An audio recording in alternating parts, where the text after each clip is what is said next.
Hello and welcome to Haman Nature.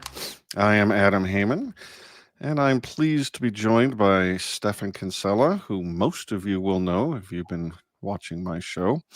I hope you have. And for you poor, deluded fools who haven't, Stephan is a libertarian legal theorist and a political philosopher and a writer and a podcaster. He had a long career as a patent attorney. And most importantly, he's a wonderful fellow who I am proud to call my friend. Stephan, welcome back to Haman Nature. Thank you. Thank you. So let me do my level best to set the table about what we're going to talk about today. So Americans are aware, I think, that we pay a higher price for pharmaceutical products than people abroad, notably Canada, and Mexico and many other countries. Americans who travel will wonder why in the world we're paying such high prices here when the costs of these drugs are lower in other places.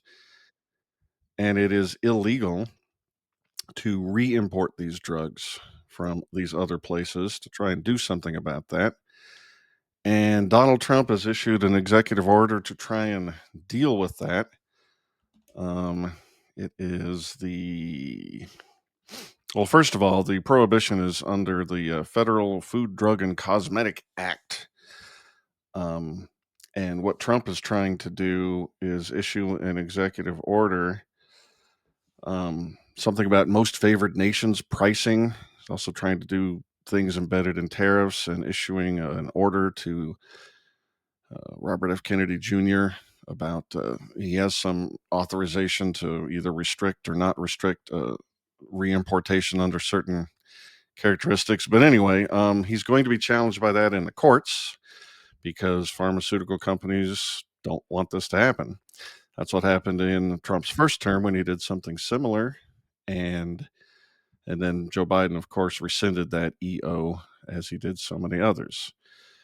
Have I done a decent job of pointing out the landscape and the various landmarks? You did. In fact, I've always been unclear on exactly why there's not free trade already in drugs. I wasn't sure if it was a tariff or a trade or an FDA issue. So I think that sounds right, that it's probably just an FDA approval issue. So It is, and it's yeah. You're gonna love the rationale too. It's Section 801D sub 1, prohibiting the importation of prescription drugs into the U.S. except by the manufacturer or under certain FDA-approved circumstances. And here's the kicker. The primary rationale is to ensure drug safety, efficacy, and proper labeling, as the FDA cannot guarantee the integrity of drugs sold abroad and re-imported, which may be subject to different regulatory standards, storage conditions, or counterfeiting risks. So you see, it's not a boondoggle to the local U.S. pharmaceutical companies. It's all about your safety. Yeah, I'm surprised they let us travel to other countries because when you go to, I don't know, South Africa or London, if you buy a drug in the pharmacy, you might buy something that's unsafe because it's not regulated by the FDA. If we had a perfect system, if you tried to do that, an FDA agent would leap out from behind the counter and go, "Stop!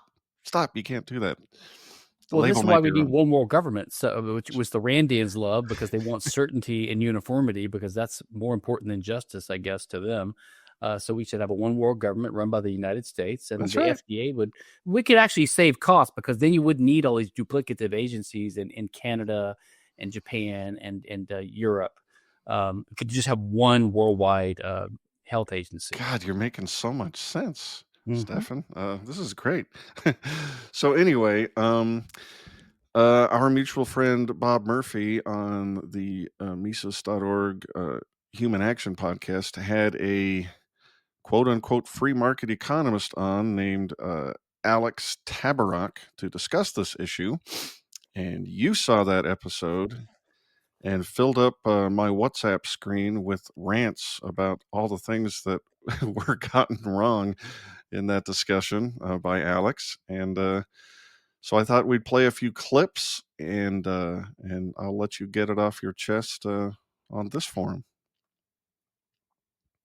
All right, shall we just dive in, or would you have any prefatory remarks? Preparatory? No, precatory. I don't know. I don't know either. Merely precatory. No, I mean, Murphy was interviewing Alex, so he was being a polite host. So he didn't challenge him, and really, it wasn't a debate or a criticism. So I don't think Bob agrees with a lot of Alex's premises.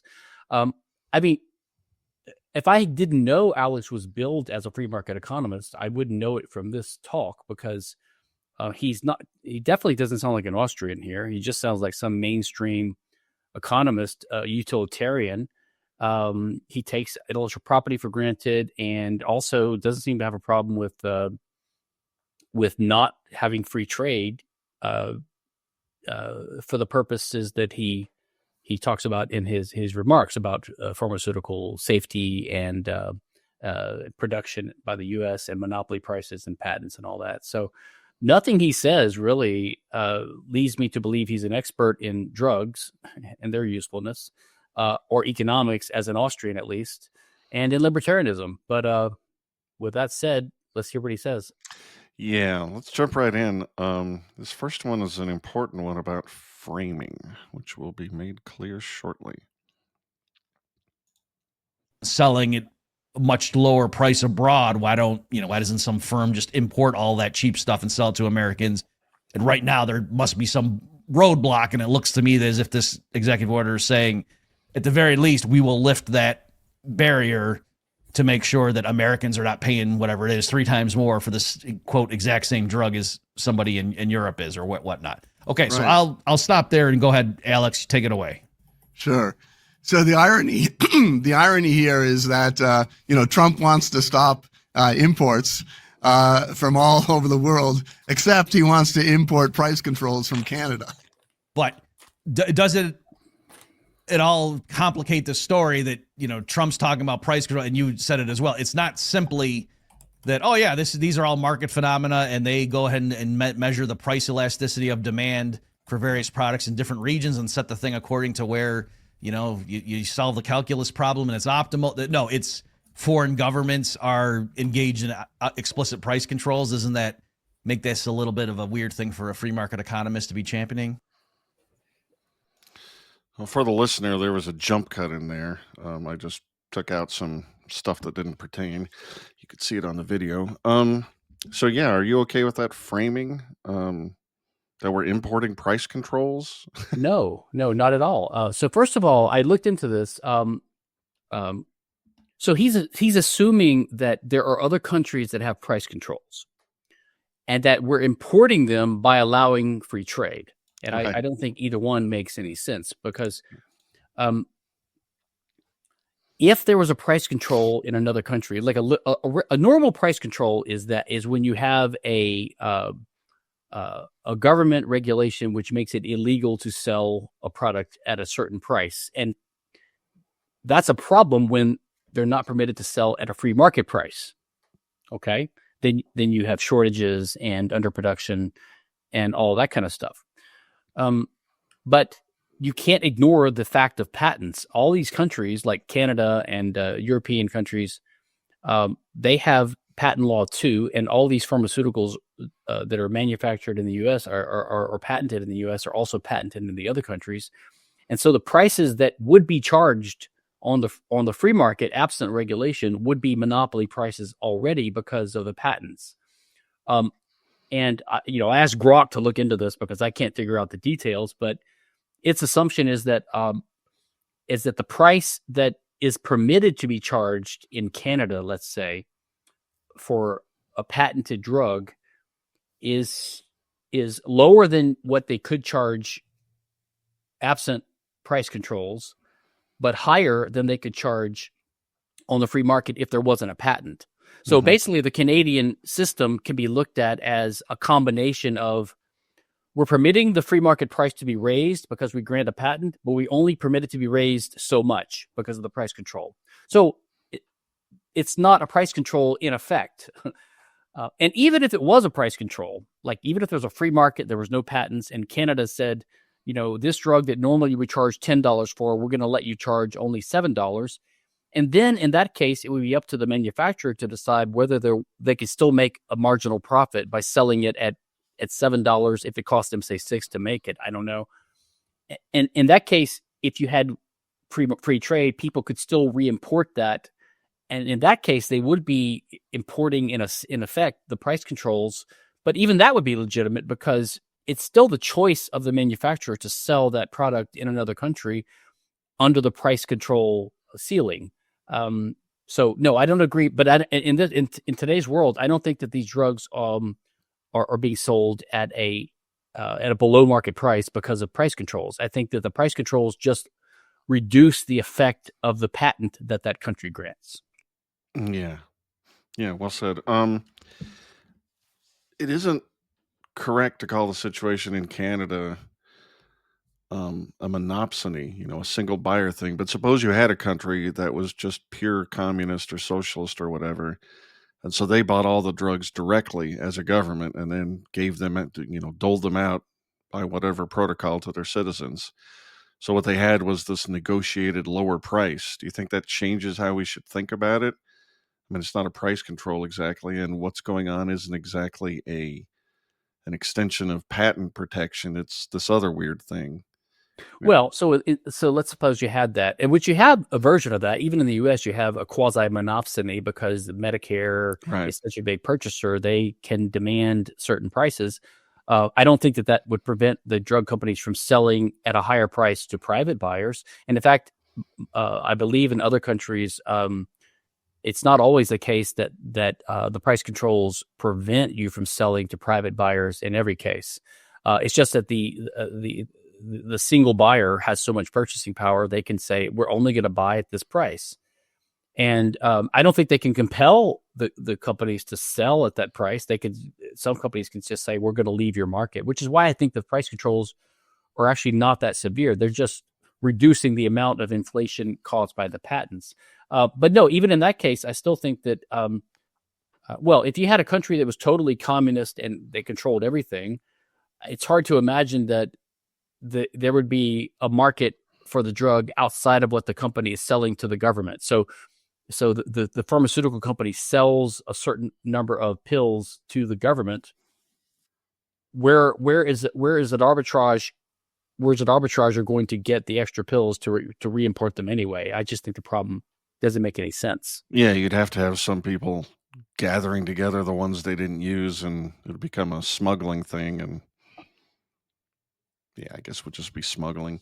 But if they did it, if they smuggled pills out of North Korea and they smuggled them into America, it still doesn't violate anyone's rights. Free trade is not a violation of rights, so that should be permitted, and there's nothing wrong with it at all. I think we make it clear every episode of the show that we are in favor of smuggling.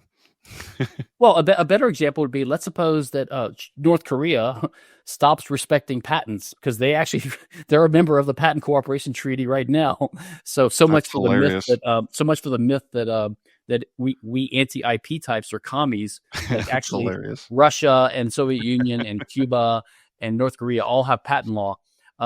But let's suppose they exited the Patent Cooperation Treaty and the Paris Convention, another treaty, and they just abolished patent law in their country, which would not violate anyone's property rights and it wouldn't violate international law at all. And they allowed a generic manufacturer of the drug in their own country. So there's a free market, some quasi free market pharmaceutical manufacturer in North Korea, and they make these pills and they sell them to the government, but they also sell some extra ones to people that want to buy them. Hey, I buy them and I bring them back to the U.S. and I make a profit because they're cheaper. That's just free trade. There's nothing wrong with that. You heard it here first. Stephan Kinsella is favoring the North Korean regime. All right, let's play the next clip where they try to get at the fact, a lot of these products, pharmaceuticals, have high R&D costs, and are other countries free riding on us, and should we care? Let's see what they say. Too deep Is it true, Alex, that Americans in general are paying, like there's this tiered system where the big pharma companies, they have a lot of R&D costs, and the way they deal with that is they charge a lot higher price for, quote, the same product to Americans than they do selling the same pills abroad. Is that basically true? Yeah, partially it's true. So the true part is this: for drugs which are on patent, branded drugs, they are more expensive in the United States than elsewhere in the world. And yes, the reason is that indeed we have more of a free market. Putting aside the patent, we can debate patents, but putting aside the patent, we have more of a free market in the United States than in other countries. So other countries put price controls on these drugs. So to a certain extent, you can argue that other countries are so-called free riding, taking advantage of the fact that these drugs have been created. I wouldn't call it a subsidy because we're not actually paying anybody anything. But the United States is just the world's richest economy. People are willing to pay for these drugs. That funds the research and development. And other countries, of course, benefit from the research and development in exactly the same way that, other countries benefited from, us having Edison, invent the light bulb. These are products with very high research and development costs and low marginal costs. So the way I put it is, the first pill cost $1 billion. The second pill cost 50 cents. So when you have a product like that, one of the few ways that you can support all of that research and development is to so-called price discriminate, okay? Which just means to set different prices for different people. Well, there you have it. Nothing wrong here, right?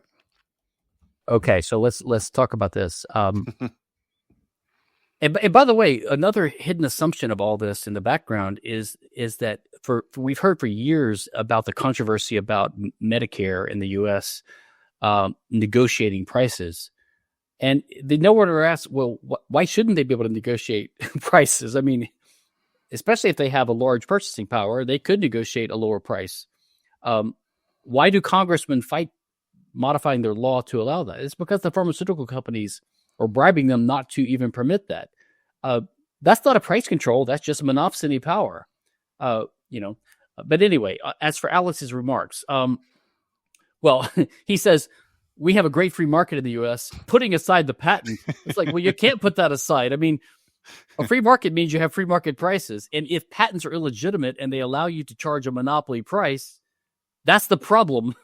I mean, you can't just sweep that aside and say, we can disagree about that, but we have a free market. It's like, well, we don't have a free market to the extent that prices are distorted by patents allowing people to not have competition to permit them to charge monopoly prices. Also, explain to me which part of the free market is the FDA.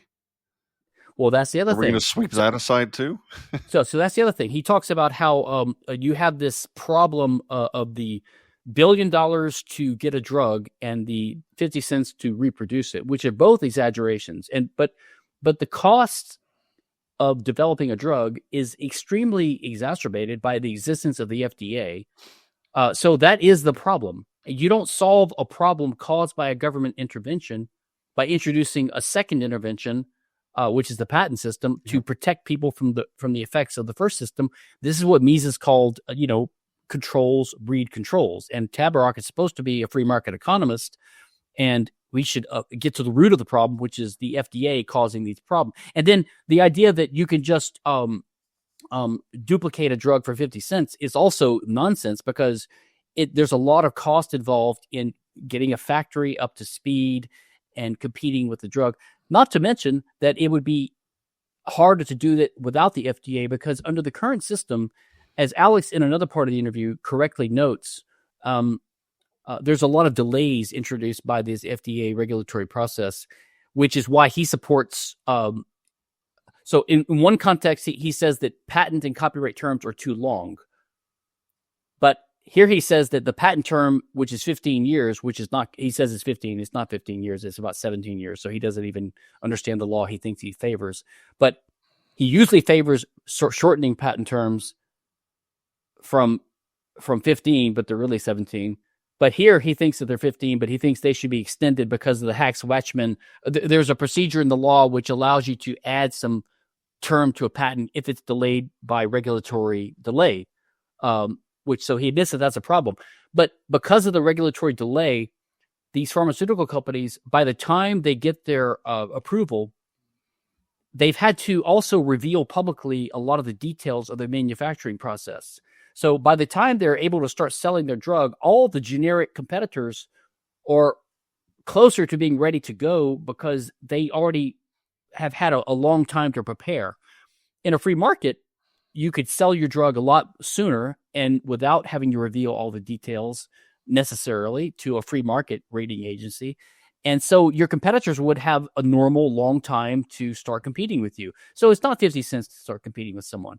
And anyway, there's nothing wrong with that being. And so also, so he talks about how in such a case on the free market, which is really a case of market failure. He believes in market failure. In the free market, without patents, you're going to have an underproduction of certain goods because of the free riding problem that he mentions. And so in those cases, you need the government to grant a monopoly to protect you from competition so you can recoup your costs, which are artificially high because of the other government programs, which are the result of the status system that you favor in the first place. Anyway, the whole thing is a mess.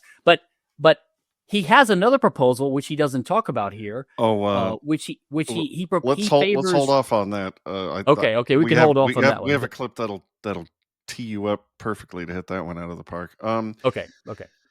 Yeah, I mean, calling Tabarrok here a free marketer or a free market economist just isn't right. Whatever he is he's a utilitarian, which means he's a tinkerer. He thinks there should be a centralized command and control system, and he's just going to tinker at it until it gets the results that he prefers, which is what everyone means when they say, I've spotted a market failure.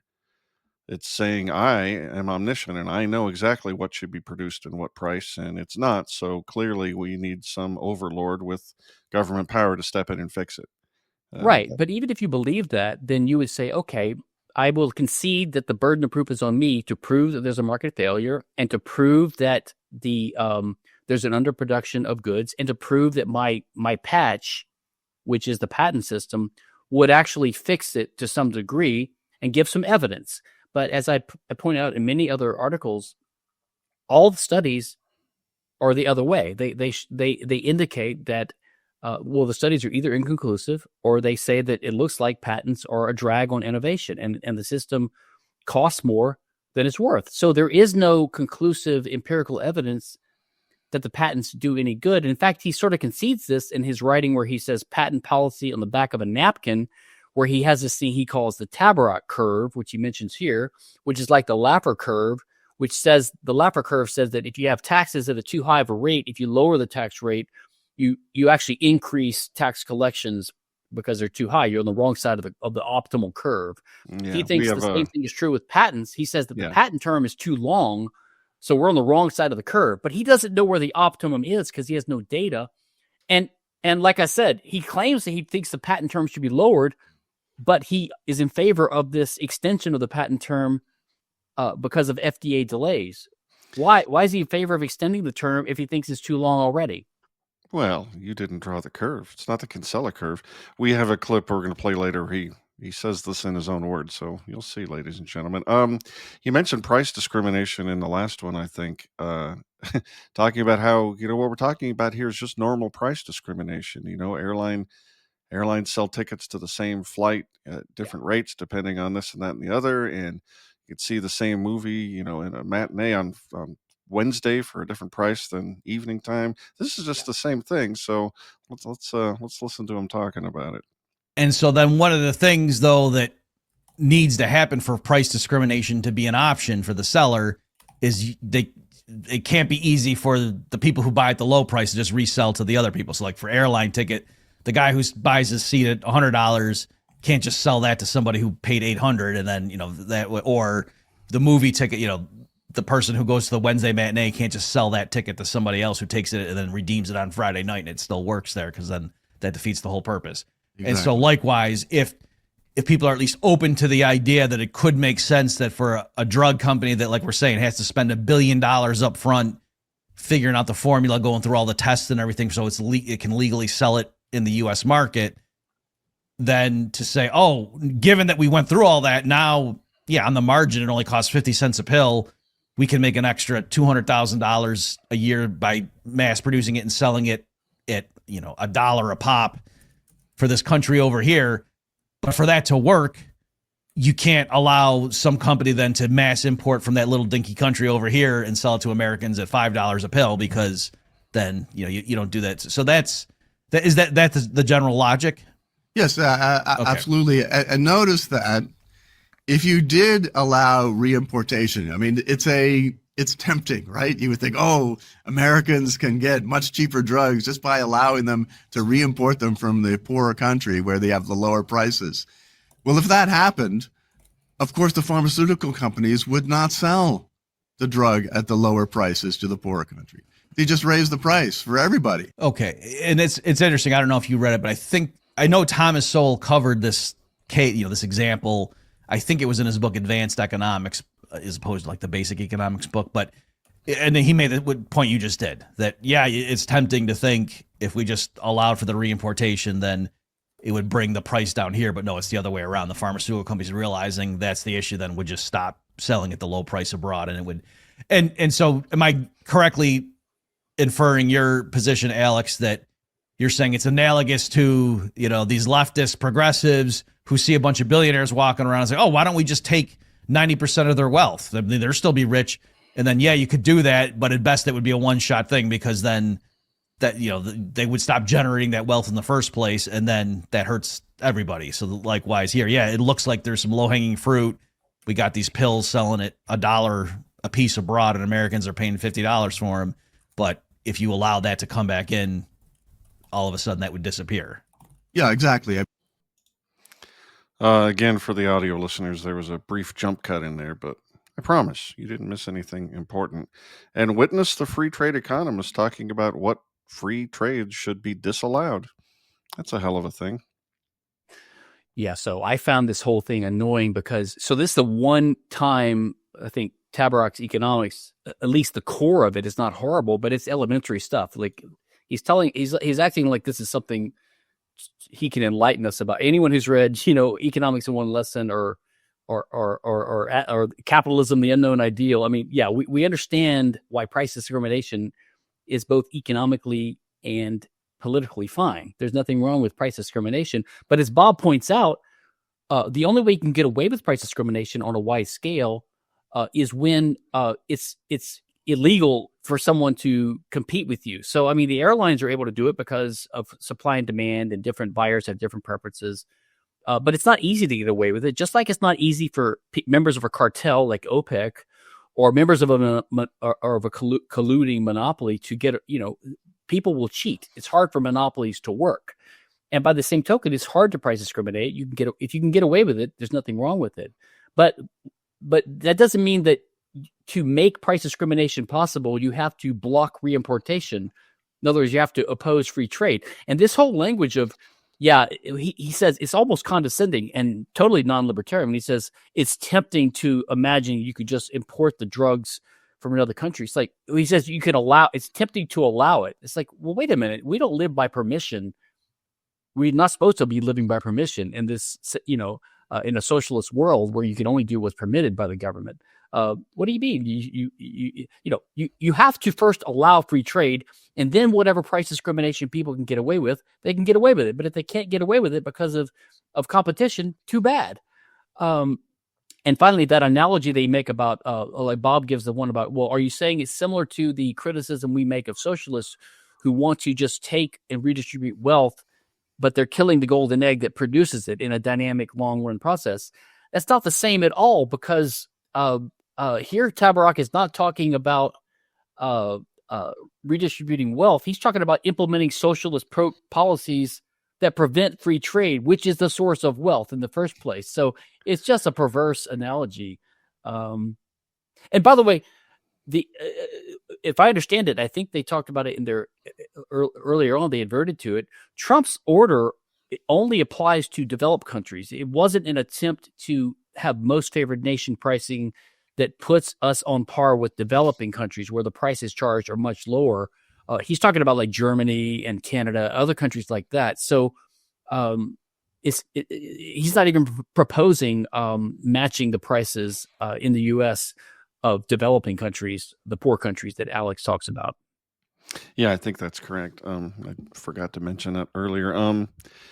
It just underscores the fact that what Tabarrok is a utilitarian tinkerer. He thinks he can just design up the right policy to get the right outcome that he prefers. And, that's antithetical to liberty. I don't want an overlord. And then he underscores that in the next clip we're going to play, where he just straight out says the kind of managed trade deals that he wants. Listen. If we want to solve this issue of increasing global research and development, okay, we want to increase the incentives to do research and development globally, okay, then the way to do that is painful, ugly, time-consuming, and it's to have a bunch of free trade deals, and then you get the lawyers on it and you work at it, and it's ugly and it's horrible, and it's all kinds of rent seeking going on. But that is basically the way to do it, and we have done that in the past. Okay, so we have a 2005 free trade deal with Australia, and part of that deal is that Australia agreed that they will respect, to a greater extent, American patents or patents on pharmaceuticals, and they will have higher prices. Now, of course, they don't want to say that in Australia, but that was the upshot of the deal.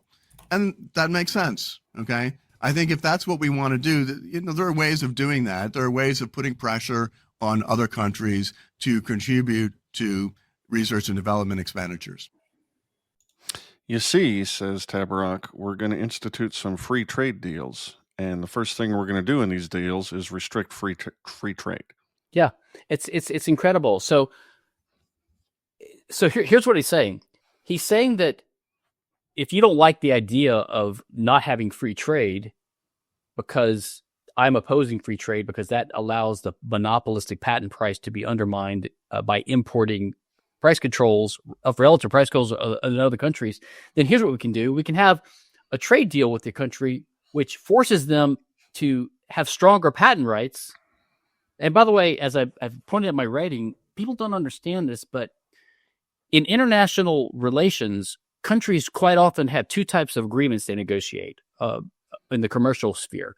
One is an investment treaty where a rich country does a deal with a poor country where the poor country agrees to respect property rights of foreign investors in that country so that they will invest. Okay, so that's a bilateral investment treaty, and those have nothing to do with the local patent or IP rights, but anyway, it's got to do with local property rights.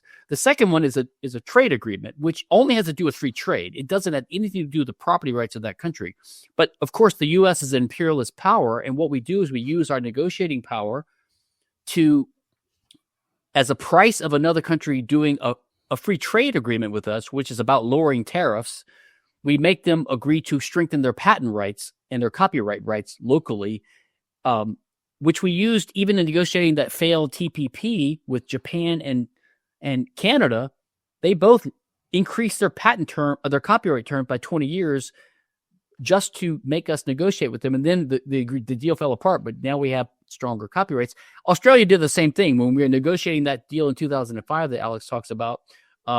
They strengthened their patent rights and they added 20 years to their copyright term, which Alex thinks is too long already. So I don't know why he's in favor of this deal. But so what he's also saying is that to make Australia increase their patent strength, they also apparently can't do a price control for their medical system, which would undercut it. So now we would have to have another provision in the free trade agreement saying you have to allow patents, you have to allow the monopoly prices that come with it, and you can't have a price control or even negotiating or bargaining with your monopoly power to lower it, I guess. So the whole thing is not free trade that he's talking about at all. Oh, that's for sure. And he also has, Tabarrok, some very firm ideas about what intellectual property laws are for and why we need them. And let's just hear what he has to say on the subject. a debate to be had on IP. I actually tend to be, in my book launching the I forget what it's called, but how are you going to protect it if you can't remember the title? Yeah, exactly. Someone's going to pirate that thing. I've argued. The point is, I've argued for that IP went too far, and we ought to reduce IP. We're too far on the Tabarrok Curve. If you Google the Tabarrok Curve, you will find it is all about, just like the Laffer curve. Mm-hmm. There's a Tabarrok curve for IP, and I say we're probably too high on the IP. That is, we could reduce IP and increase innovation in some cases. Okay. Now, because even on its own terms, like obviously the 15, like why isn't it 15 seconds? Why isn't it 15 decades? Exactly. You know what I mean? Exactly. Like that's kind of arbitrary. Absolutely. Yeah, absolutely. And, we have made these adjustments over time, which I think has been reasonable. One which I mentioned earlier was like, you get your patent before the drug is marketed. So it was the case that the actual patent times were shrinking, that you were on the market because you're researching and developing it. You get the patent, but you're still not approved. It takes you years to get approved. Meanwhile, your patent is running down. So we added a few extra years on, and I think that was a smart thing to do. So anyway, the point is we can make adjustments. Second point is, whatever your perspective on IP, everyone agrees pharmaceuticals are the hardest case. Okay, so everybody agrees that whatever you think about copyright or patents on software, pharmaceuticals are really the tough case, because it is the case that the formula costs you a lot, whether it's $1 billion or not. Okay, it costs you a lot, and the marginal cost of once you know the formula is very, very low. So pharmaceuticals are the case for IP, for patents. So IP restrictions on free trade may be arbitrary and cause distortions, but don't worry, Stephan, because smart guys like Tabarrok can make adjustments, and we can just fix any problems that occur. You okay with that? Yeah, another one of these guys, I think it's Tim Lee from Cato. He had something like patent rights, if properly calibrated, can improve. These guys are like little scientific. Properly calibrated. Oh God! Again, the evidence, they don't have any evidence for this. It's just bizarre. Tabarrok claims that we're on the wrong side of the Tabarrok curve. In other words, patent terms and copyright terms are too long. How the hell would he know? He's in favor of the Hatch-Waxman Act, which extends patent terms because of the FDA delay. I mean, if the patent term he thinks is 15 years, it's really 17 or 20, so he doesn't even understand the law. If he thinks that's too long, why would he want it to be added to by the Hatch-Waxman Act? And then why would he favor the Australian treaty, which strengthened patent terms and added 20 years to the copyright? I don't understand what he's talking about. And then he says everyone agrees that the tough case is pharmaceuticals. It's like, no, not everyone agrees. There are people like me. So I think that patents are destructive to human life, and they are one of the worst policies the state has, because the way that we advance as a society is by the accumulation of scientific, causal, and technological knowledge and recipes from human innovation and invention. Amen. And that's a good thing, but a patent law distorts that and slows it down. So it just slows down the rate of human progress. And that is to the extent these pharmaceuticals are good, which I'm not even sure if that's true. I mean, a lot of them are just, helping boys grow breasts and giving people symptoms from non-approved COVID vaccines. But whatever, let's assume they're all great.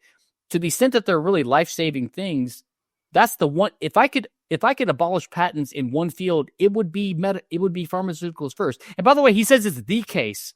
Guess what wasn't around in 1790 when the first Patent Act was passed in the U.S. Congress? Pharmaceuticals and pharmaceutical patents. So that was not the argument given for patents in 1790. So what is he talking about? When did it become the case? In 1950? So how could it be the case if they don't have any evidence of what the optimal patent term should be, and what the benefits of the patent system. There's no empirical evidence, so how can they know it's the case? Yeah, I totally agree. I gathered those clips that we just played, and well, before we get to that, nope, let's take care of it now. Um, I gathered those clips from a blog post you have on your site, which we'll link to, and I want to read to you. This is basically what you just talked about, but it puts a finer point on it. I'm going to read back to you part of your blog post and make you defend it. Okay. So near the end, you say, this is you, this pro-IP argument is too common as to be tedious. For example, from Richard Posner, economist, quote, to provide a little bit of an analytical framework for discussion of the optimal amount of patent protection, it is useful to evaluate patent protection as follows. You consider the cost of inventing and the cost of copying the invention. And the higher the ratio of the cost of inventing to the cost of copying, the stronger the case for a patent protection. And the ratio is very high for pharmaceutical drugs, end quote. Back to you. Except it's not. The case that pharmaceuticals is an obvious one in favor of patents is often repeated but simply wrong. Tabarrok is wrong that, quote, everyone agrees that it's the, quote, strongest case for IP. I, for one, do not, and in fact, to the extent pharmaceuticals are good and necessary, patents should be abolished, especially in fields where the innovations are important. Patents kill people by raising prices, reducing competition, and distorting innovation. And this includes impeding and distorting pharmaceutical and medical innovation. Down with patents, especially for pharmaceuticals, end quote. So I read that back to you to maybe get you to show a couple more cases or examples of the way these patents retard innovation rather than spur it. Well, what I was objecting to was this often repeated idea that of the way the pharmaceutical approval process works. So first of all, it's extremely complicated and arcane, and only a few people really understand it. It's not just so simple that if you come up, you spend $1 billion to develop a drug, and then you apply to the FDA, and it takes 7 years, and then you sell it, and then you face competition for 50 cents. So as I said, it's not so it's not 50 cents to compete with someone. It takes a lot more to get scientists and look, even Tylenol, which has been off patent for a long time, there is generic acetaminophen sold right next to Tylenol in the drugstores now, and Tylenol still sells at a premium of at least 2 to 1 because people trust the brand and the reputation. So it's not so easy to compete. So that's exaggerated. And again, the costs incurred are exaggerated, and they're exaggerated because of the FDA system. So they could be radically reduced. But a lot of those costs are not because of testing. They're because of other things you would have to do anyway. That's just part of the normal cost of the free market. But if you look at the footnotes I have on that post, I cite to Boldrin and Levine. They have a long study about the pharmaceutical industry before some countries like Switzerland and Italy had patents on pharmaceuticals in the 1950s, and they were the powerhouses in this industry. So it just is, as a matter of fact, there are many examples, and there are just lots of assumptions about the way the FDA system works. In one of my other blog posts, I have a proposal. I'm always for abolition, but I have some proposals for incremental change, which would be an improvement. And one of them would be, if you're going to have an FDA system, and if your excuse for patents, your justification for patents is that they're necessary to protect pharmaceutical manufacturers from competition, to recoup their costs, which are artificially inflated because of the FDA process. One thing you could do is you could get rid of the patent, but then you would have the FDA only give permission to the generic competitor if they agree to contribute a pro rata share of the already expended FDA regulatory approval costs. So if Johnson & Johnson spends $1 billion getting approval, then if a generic wants to compete, they have to pay half $1 billion And then if a third guy wants to compete, they have to pay 1/3 of that. And so that would be one way that you could just distribute that regulatory cost among competitors without having a patent system. No one thinks of this because they want the patent system on its own. But like, here's the other thing people ignore. I have this quote in my footnote. This from a mainstream person. One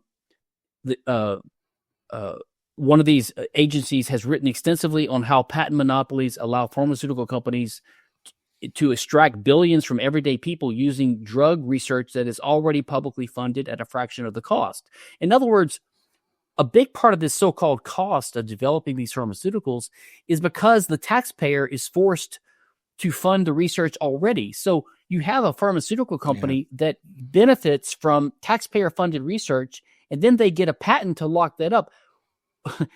We're already paying for it. Why should we have to pay additionally high prices from a patent-inflated monopoly price? I mean, the whole thing is just crazy. So people that want to look into this in depth should look at the articles I quote in my footnote by Bolger and Levine, a chapter in their book, and also some recent articles which they wrote during COVID.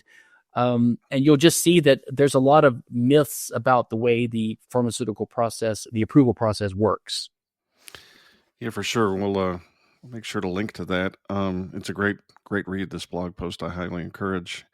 And there's other problems with, we're told over and over that you need patents to spur innovation, but in the pharmaceutical industry and in dozens and dozens of other industries, you have these patent thickets where people are not allowed to innovate in particular areas, or they will run afoul of these people holding patents and doing nothing with them.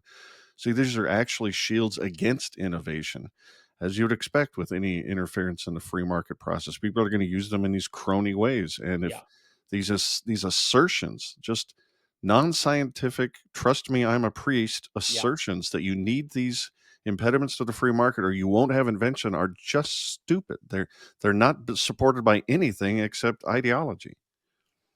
Yeah, I don't know when you want to talk about the other proposal for the alternative to patents that Tabarrok and others. Soon. You want to talk about that here, or soon. Okay, you have it. Okay.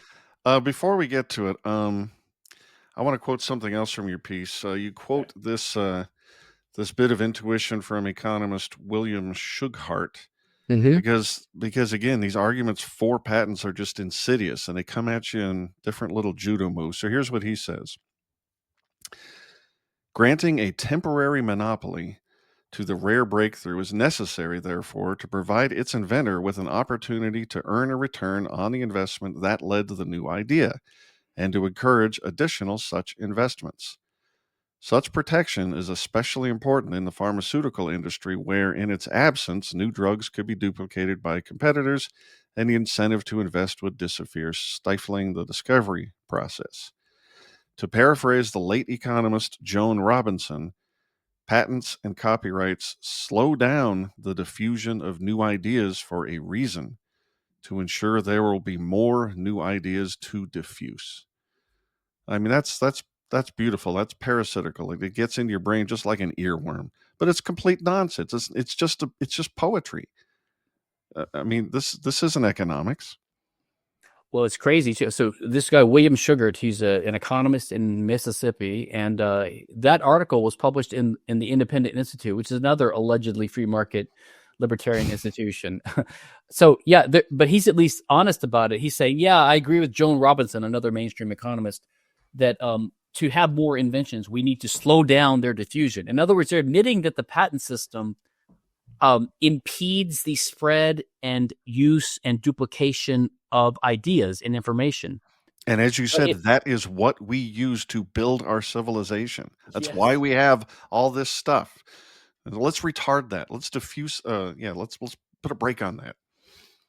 It's just unbelievable. I have some other quotes in there from people. I mean, they say that, we're against unbridled competition. I'm in favor of unbridled competition because I'm not in favor of bridling, which means government regulation. I think Hoppe has a funny comment. Lauren Lemaski hated his first book because he said, "Oh, you're in favor of untrammeled anarchism." And Hoppe says, well, only someone in favor of trammeling would oppose untrammeled anarchism. I'm not in favor of trammeling. I thought we were supposed to be libertarians. But yeah, it's just unbelievable that they have.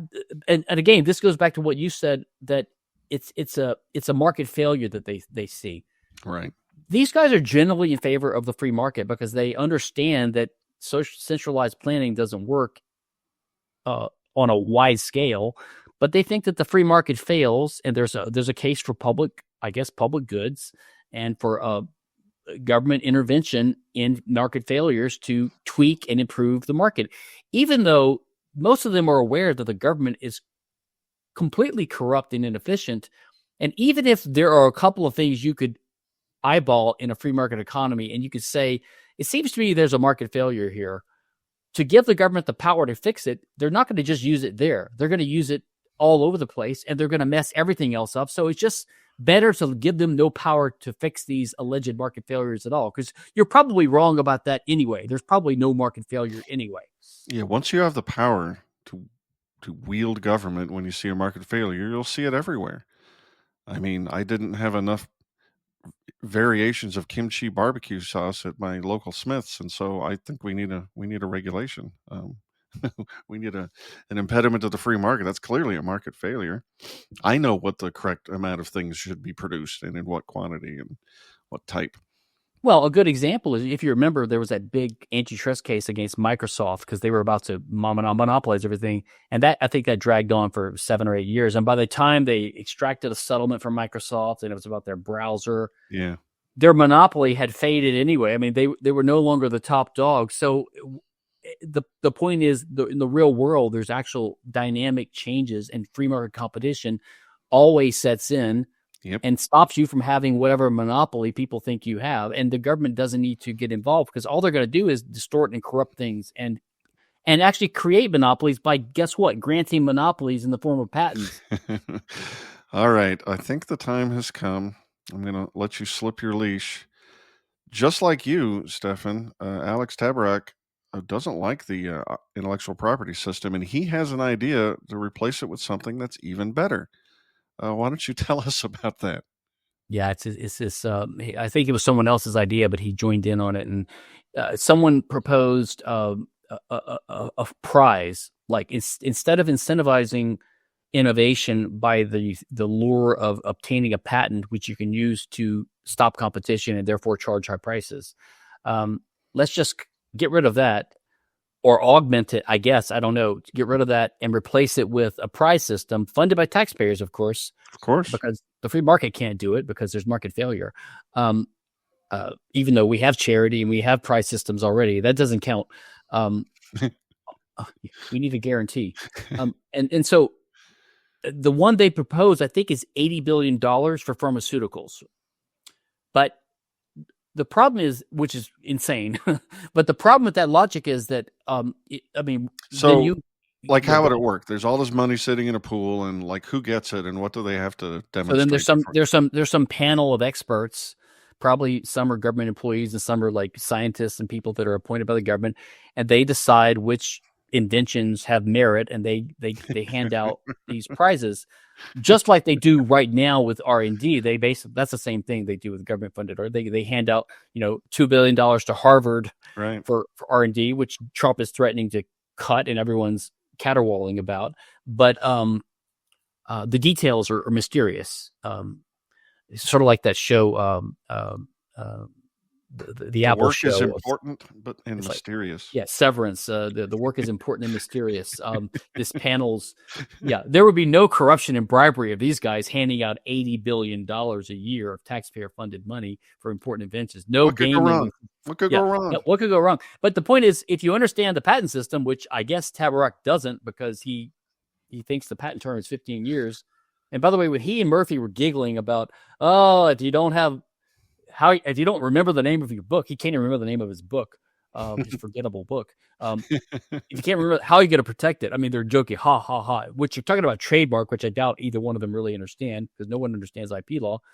But it just makes my skin crawl when people giggle about these guys that are pro IP giggling about like this Adam Mossoff does this all the time. They think it's funny to make a joke about you won't have trademark protection. Ha ha ha. These are things that kill people. Okay, but okay, it's funny. But whatever. So the patent system covers more than medical technology and pharmaceuticals. It covers apparatuses and processes and software and electronics. So the logic would imply that we should get rid of the entire patent system, but then you need a bigger prize because $80 billion, if that's just enough for medical or for pharmaceuticals, you need. And so but we might as well do that with copyright as well. So I've estimated it's going to cost at least $2 trillion to $3 trillion a year of taxpayer funds just to replace the so-called incentive effects of the patent and copyright system. I mean, is that libertarian to? I mean, the federal government budget used to be only $1 trillion or $2 trillion just a couple decades ago. We're talking $3 trillion, $4 trillion to implement this crazy scheme.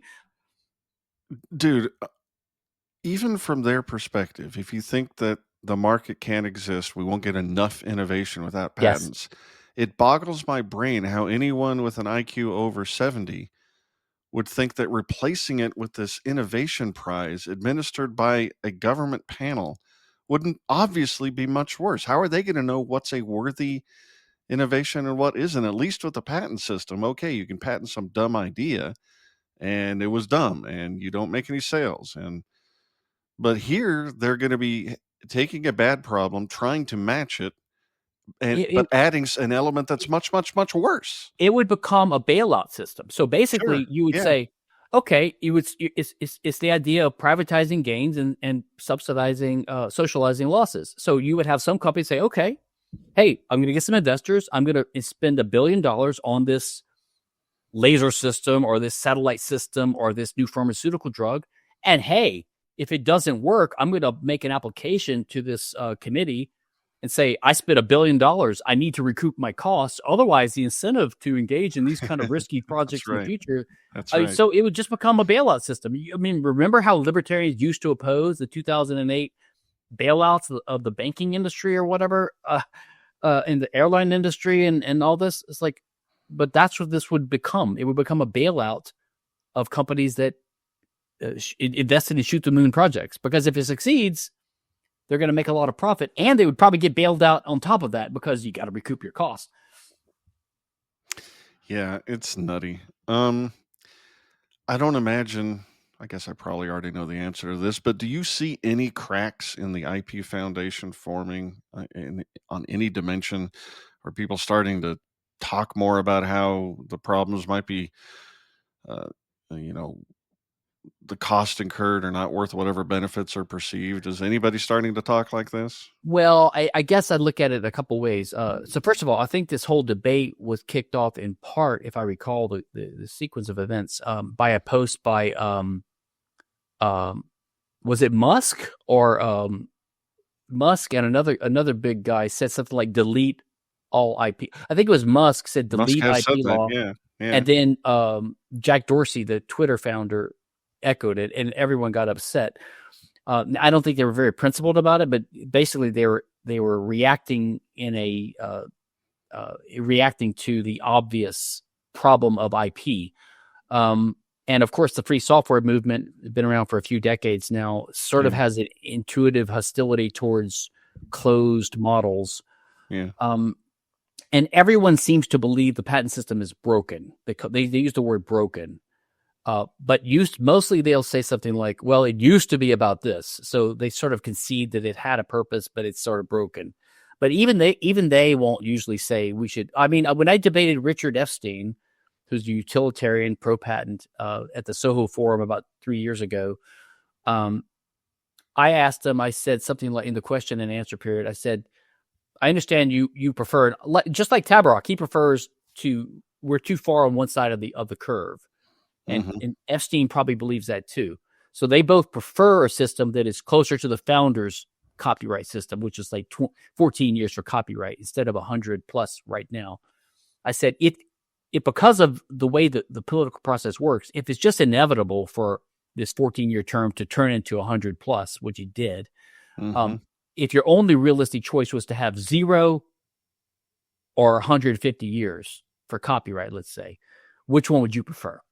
And Epstein says, I still prefer the current system. So even though he admits that it's not optimal and it's too long, he would still prefer that to having nothing. It's sort of like the minarchist response to saying, look, I know you hate anarchy, but you also are a minarchist and you hate statism, which we have statism now. So if your only choice was to have anarchy or a semi-totalitarian welfare state that we have now, which would you prefer? I think most Randians and minarchists would say, I still prefer what we have now because anarchy is just intolerable.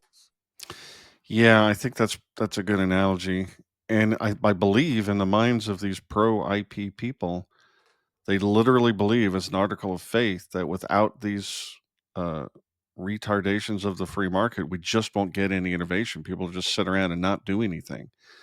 And I think that's a horrible indictment of the human spirit, and all of the innovative ways that people who create things can find a way to get paid for their creation. It's a lack of imagination. It's a lack of faith in human beings. And it's a ridiculous gift of faith to state apparatus and control mechanisms. Well, And it's also just ahistorical. I mean, before the modern patent system, there has been lots of innovation and scientific discoveries and mathematical discoveries, which are not patented, by the way.